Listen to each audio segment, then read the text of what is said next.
What is going on, everyone? Welcome to weekly recap number 85. I am Jake Dunlap, CEO of Skaled. Hopefully you've watched all 84 prior to this. You can find those on YouTube, my friends. But this week, we're gonna talk a little bit about the relationship between leadership and the front lines, things that you can expect as you're growing as a leader, and so much more, so stick around.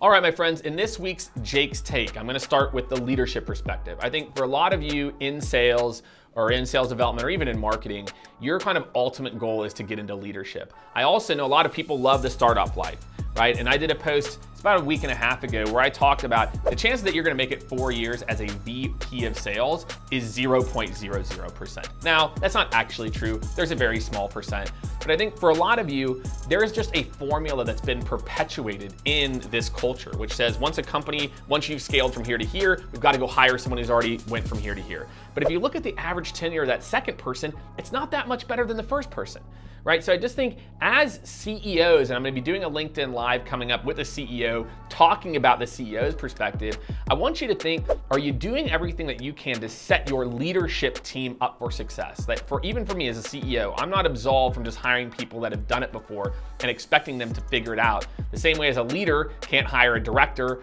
and a director can't hire a manager and just say, figure it out. So I'm going to continue to talk about what I think leadership can do at the executive levels to stop kind of perpetuating this formulaic way that we promote people and start investing more in our leaders. This week in Awesome. You know, I talked before about the leadership side. Now I want to talk about the frontline side and what their experience is with leadership. So on Monday, I had an amazing LinkedIn Live session with Sarah from Gong. Big shout out to Sarah, where we talked about what it's like being an SDR, moving into the AE world and working with your leadership team. We also had a really amazing article drop last week and then another one this week. Week before was why your team is quitting. So as a leader, what are the things you can look for? This week, what's really, really exciting is, you know, a lot of leaders are scared about the reps posting on LinkedIn. I get it. But what I am telling you, if you choose to learn how to empower people versus censor, you're gonna see much better results and happier people. This week in the news section, I want to talk about all these leaders that we have stepping down, right? Jack Dorsey from Twitter, Bob Iger from Disney, obviously for a whole bunch of different reasons these people are stepping down. You know, what's the right move? It goes back to my Jake's Take, what I talked about, that there's always someone better out there. And so I think for a lot of organizations, you know, is it inevitable, right? Can you avoid it? I don't know. I think each organization is different. Obviously there's scandals and those things are much different, right?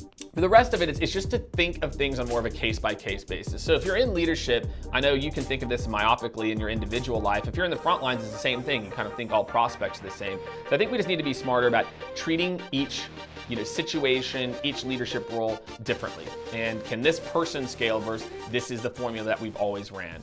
This week, my friends, in Ask Jake Anything, the section where I try to take your questions, your commentary / questions, and do my best to answer them. So if you're out in the wild, hashtag Ask Jake Anything, the team scours online and we find some really good questions. This week from Andy Mowat, VP of Go-to-Market Operations at Culture Amp.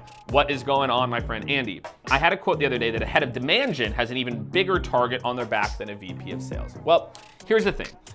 Don't necessarily disagree. I think demand generation is evolving very quickly. And the tried and true things that a demand gen leader used to be able to go to, you write an ebook, chop it into blogs, chop it into social media, do ads around it, those things just aren't working as well. So I feel like right now, demand gen folks in particular have got to learn different skill sets. They've got to learn other platforms other than like these very typical platforms. They've got to learn how to harness the power of organic LinkedIn and paid LinkedIn.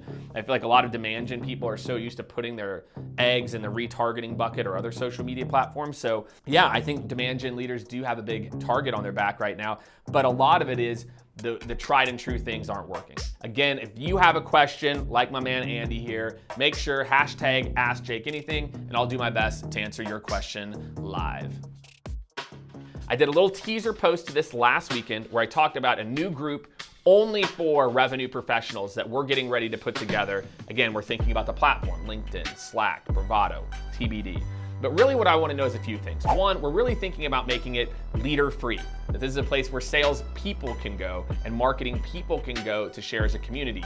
Deal rooms, AMAs with other salespeople, some cool stuff there. Would love to know what you think on that.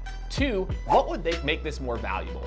I think a lot of people are getting sick of their LinkedIn feed has just got so much stuff in it. And this group, our whole goal is to make this all about relevant sales tactics. So I want to know from you what would make this helpful. Let me know your thought about the leaders. Let me know what's going to be amazing for you. DM me, drop your responses in the comments. More to come with this in particular. That, my friends, is weekly recap number 85. I'm out.